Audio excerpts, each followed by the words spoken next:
कृपया मेरी शंका का निवारण करें प्रभु। हे काल, तुम स्वयं सृष्टि संचालन का माध्यम हो। युगों युगों से ब्रह्मांड में घटित समस्त घटनाओं के साक्षी हो। परिवर्तन तो प्राकृतिक प्रक्रिया है। यथा मानव प्राचीन वस्त्र त्याग कर नवीन वस्त्र धारण करता है, पतझड़ के पश्चात बसंत का आगमन होता है। प्रकृति भी अपने दुर्बल व निस्तेज भागों को त्याग कर नव निर्माण करती है। कृषक उपयोगी पौधों की उन्नति हेतु अनुपयोगी घास पात को उखाड़ फेंकते हैं। उसी प्रकार सदात्माओं की सर्वोच्चता हेतु मैं ये शुद्धिकरण प्रक्रिया प्रारंभ करता रहता हूँ। किंतु हे दीनानाथ, दीनदयाल, इस विनाश लीला के फल स्वरूप भयभीत प्राणी मात्र में परम सत्ता के प्रति अविश्वास कर सकता है। अज्ञानता से उपजी तात्कालिक धारणाएं दीर्घजीवी नहीं होती। अज्ञानता का अंधेरा ज्ञान का प्रकाश आते ही छट जाता है। स्वनिर्माण का ध्वंस करके सुख प्राप्त नहीं होता है। लोक कल्याण के समक्ष निज सुख स्वमान प्रतिष्ठा का कोई महत्व नहीं। जिस प्रकार आवश्यकता पड़ने पर चिकित्सक शल्य चिकित्सा का संबल लेता है, उसी प्रकार सत्य का साम्राज्य स्थापित करने हेतु असत्य का संहार आवश्यक हो जाता है। जिस प्रकार लोक कल्याण के समक्ष निःसुख समान प्रतिष्ठा का कोई महत्व नहीं, उसी प्रकार सत्य का साम्राज्य स्थापित करने हेतु असत्य का संहार आवश्यक हो जाता है।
शत्रु को पराभूत करने के सुखद अवसर का लाभ उठाने में मैं युद्ध प्रारंभ हुए 9 दिवस प्रतीत हो चुके, किंतु भीष्म को परास्त करना तो दूर, मैं उसे तनिक पीड़ा तक न पहुंचा सका। इस प्रकार क्लांत ना हो माताश्री, क्लांत ना हो। 9 दिवस व्यतीत हुए तो क्या, अनेक अवसर अभी शेष हैं। तुम मेरी पीड़ा को नहीं समझोगे तो तुम ये जब भी मेरे नेत्रों के समक्ष होता है, मेरा रक्त तब दौड़ता है, शिराओं में दौड़ने लगता है। मेरा तन आवेश के कंपित सा होने लगता है।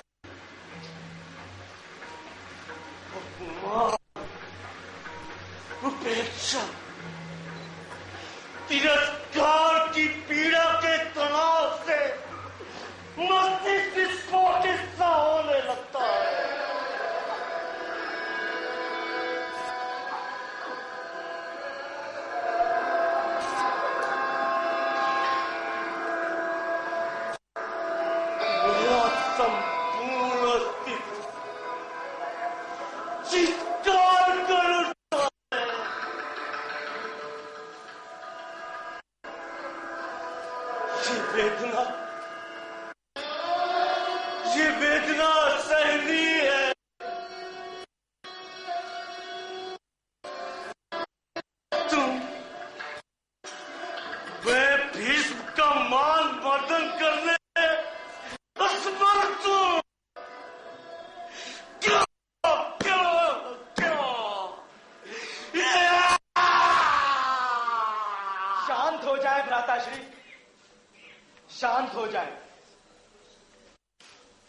धैर्य धारण करें। आवेश व आक्रोश की आंधी संवेदना एवं संयम की शीतल घटाओं को उड़ा ले जाती है।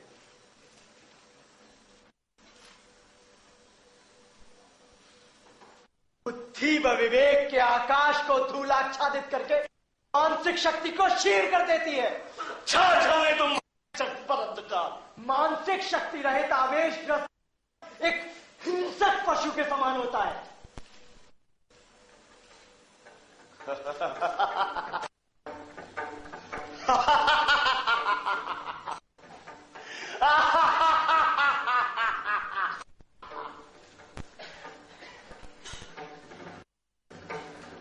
प्रतिशोध की पराकाष्ठा की मानसिकता,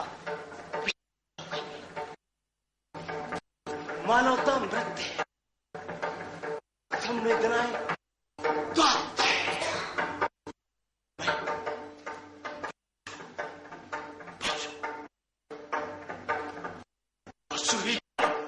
एक दरवाजी पर जाने कूड़ और हिंसा मेरा लक्ष्य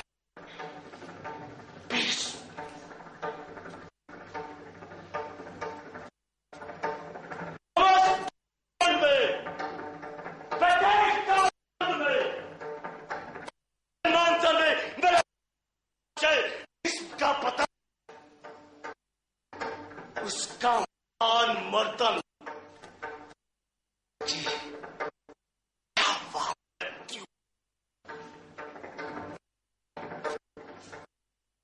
की बात उसके रक्त से चाहता हूं, गिद्ध की बात उसके नोट कर जाना चाहता हूं, सबकी बात अपने विषैलेतन उसमें करना चाहता हूं। मैं तो छटपटाते हुए खुद कर मृत्यु भिक्षा मांगते देखना चाहता हूं। भिक्षा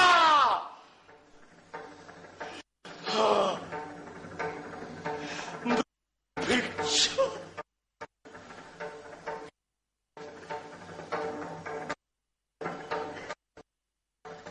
तभी अंबा से संचित शिखंडी तक पहुंची मेरी आत्मा को शांति मिलेगी।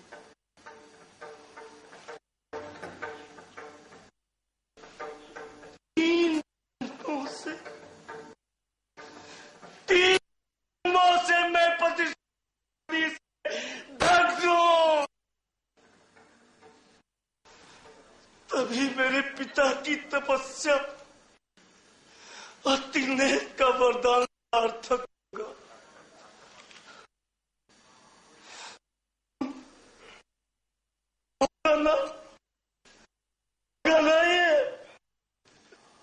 तो वो सर कब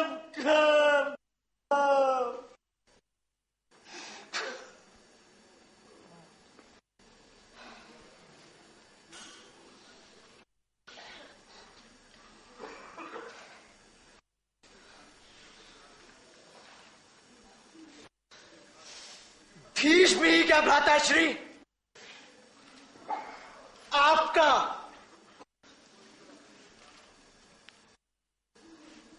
मेरा द्रौपदी का वंश के चेतु हुआ है। स्वजन को साधना ही होगा।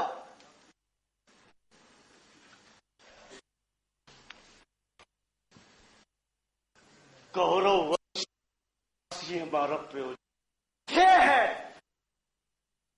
संकल्प है। संकल्प की प्राप्ति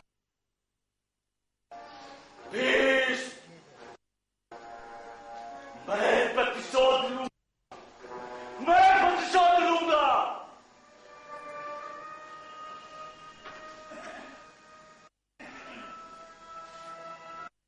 रंजित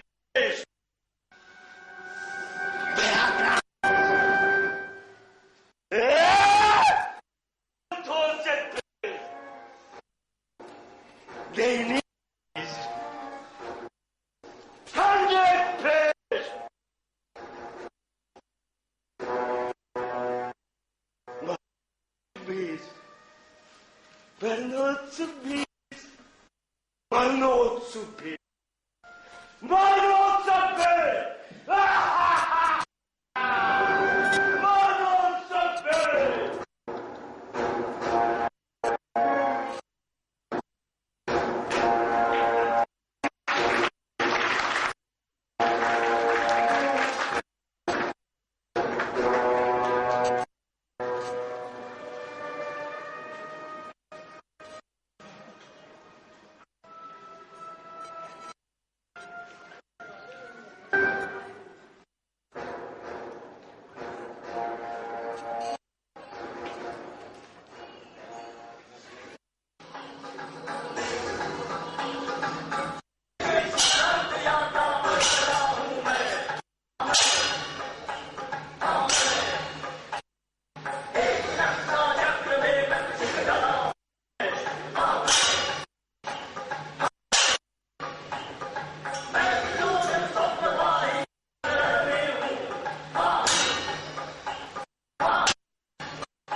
सौभाग्य मुझे आशीर्वाद की आवश्यकता, वो अपेक्षा। पांचाल जी पितामह, किंतु आपको संभवतः किसी अन्य की प्रतीक्षा थी। तुम्हारे वचनों को मैं असत्य नहीं कह सकता हूँ पुत्री। ये सत्य है कि मुझे किसी अन्य की प्रतीक्षा थी, किंतु ये भी सत्य है कि भाग्य एक अमिट होता है। अतः आज का ये मेरा आशीर्वाद तुम्हारे ही भाग्य में था। किंतु आपके इस आशीष का प्रतिफल मुझे किस प्रकार प्राप्त होगा पितामह? मेरे वचनों के प्रति संशय का कोई कारण नहीं है पुत्री, क्योंकि इस तथ्य वास्तव अवगत है कि गंगा पुत्र भीष्म के वचन वज्र से कठोर और काल की गति से अकाट्य होते हैं। धृष्टता क्षमा करे पितामह, किंतु परस्पर विरोधाभासी वचन, आप किस वचन का पालन करेंगे? एक ओर तो आप दुर्योधन द्वारा आवेशित किए जाने बाण मेरे पांचों पतियों के वध हेतु अभिमंत्रित करते हैं, वही दूसरी ओर मुझे सौभाग्यवती होने का आशीर्वाद भी देते हैं। सत्य अपनी विराटता के उपरांत भी सत्य ही निरूपित होता है पितामह। आप वचन असत्य तो होते नहीं, फिर किस वचन को मैं सत्य समझूं और किसे सत्य से परे? विडंबना एवं अंतर्द्वंद की स्थिति में उचित निर्णय ही सदाचारी की पहचान है पुत्री। वर्तमान स्थिति में तुम्हारा अंतःकरण उत्प्रेरित है, तुम मेरे वचनों के प्रति शंकित हो रहे हो। तुम्हारा यह आचरण कदाचित मर्यादा की सीमा का अतिक्रमण है। इसके उपरांत भी मुझे तुम्हारी भावना का भार है। मैं बड़ी भांति जानता हूं कि प्रियजनों की क्षति का भय, आभास